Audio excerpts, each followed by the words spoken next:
El modelo Toulmin de la argumentación fue desarrollado por Stephen Toulmin, filósofo, en el año de 1958. Él propone una serie de reglas para argumentar en pasos que pueden ser precisados en cualquier área, disciplina, disertación o debate.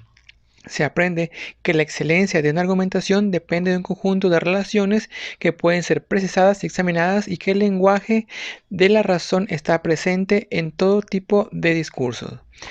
Veamos un ejemplo. Se inicia con una tesis: el gobierno debería prohibir fumar. Esto es lo que uno personalmente propone. Esa propuesta o tesis debe estar sustentada con evidencia, garantía y respaldo. Por ejemplo, la evidencia es: fumar produce enfermedades y los fumadores afectan a los no fumadores. La garantía es: las estadísticas revelan una gran cantidad de casos de muerte atribuibles a los efectos del tabaco. Respaldo: la Constitución promueve el bienestar en general y los ciudadanos deben ser protegidos del daño ocasionado por otros. En resumen, el respaldo es el sustento de la garantía es el sustento de la evidencia, y la evidencia es la fortaleza de la tesis. Como último apartado, se incluye a lo que llamamos reserva. Los fumadores deben tener un espacio para fumar. Esto es, se considera la parte contraria del argumento. Un elemento importante es el cualificador modal, que va dentro de la tesis. Es simplemente una palabra que evidencia la fortaleza o contundencia de la tesis. Por ejemplo, el gobierno debería prohibir fumar, el gobierno no debería prohibir fumar, el gobierno podría prohibir fumar, el gobierno quizá prohíba fumar, el gobierno en algunas ocasiones prohibiría fumar, o el gobierno probablemente prohibirá fumar.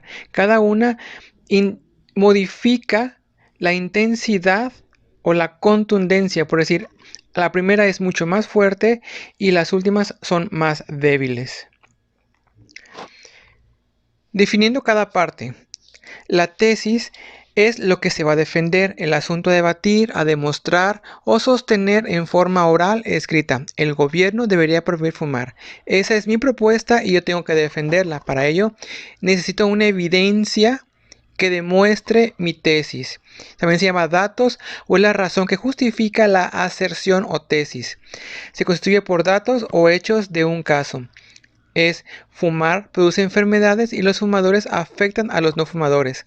Ahora, necesito algo que demuestre que esa evidencia es cierta. Se le llama garantía. Se verifica que la evidencia es apropiada, brinda lógica a la evidencia. En este caso tenemos: las estadísticas revelan una gran cantidad de casos de muerte atribuibles a los efectos del tabaco. Ahora, mi garantía necesita un respaldo o una comprobación también. Puede ser un estudio científico, un código, una estadística, una creencia arraigada dentro de una comunidad. Se pueden utilizar estadísticas, testimonios, ejemplos. El respaldo es: la Constitución promueve el bienestar general y los ciudadanos deben ser protegidos del daño ocasionado por otros. El gobierno se basa en un sistema político que sirve a las necesidades básicas de las personas, incluida la salud. Piensa en un niño de 5 años que te pregunta cualquier cosa y tú le respondes. Y a esa respuesta que tú le das, él te pregunta: ¿y por qué? Le das una nueva respuesta y él vuelve a preguntar: ¿y por qué eso? Básicamente esa es la lógica en ese tipo de argumentos. La tesis debe tener un porqué, la evidencia un porqué, que es la garantía un porqué, que es el respaldo.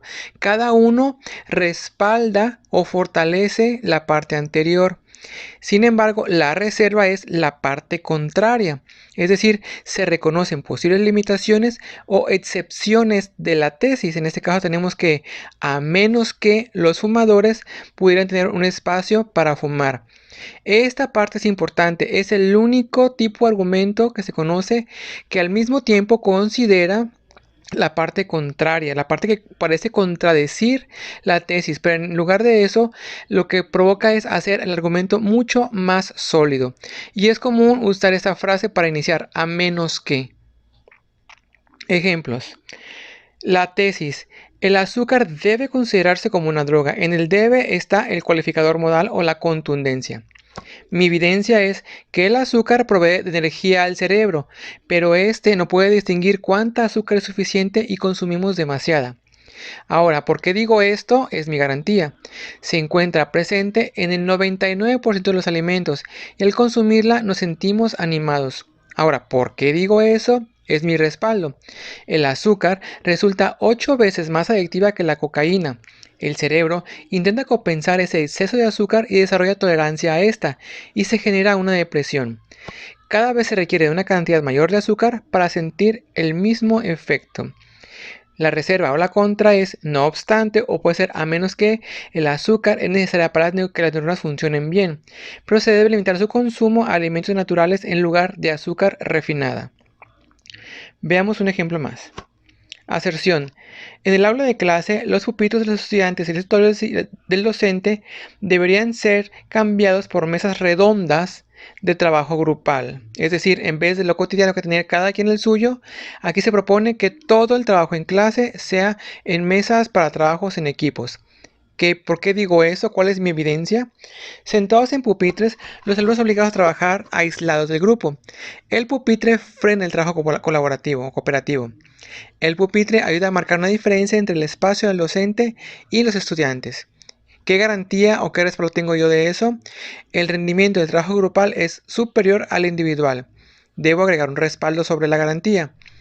El enfoque cooperativo como estrategia metodológica permite la realización de tareas académicas con mayor facilidad. Es una investigación publicada por Johnson & Johnson. La reserva es a menos que se realice una actividad o trabajo necesariamente individual. En esos casos debería ser una pupitre para cada alumno. El cualificador modal que está en la aserción es debería.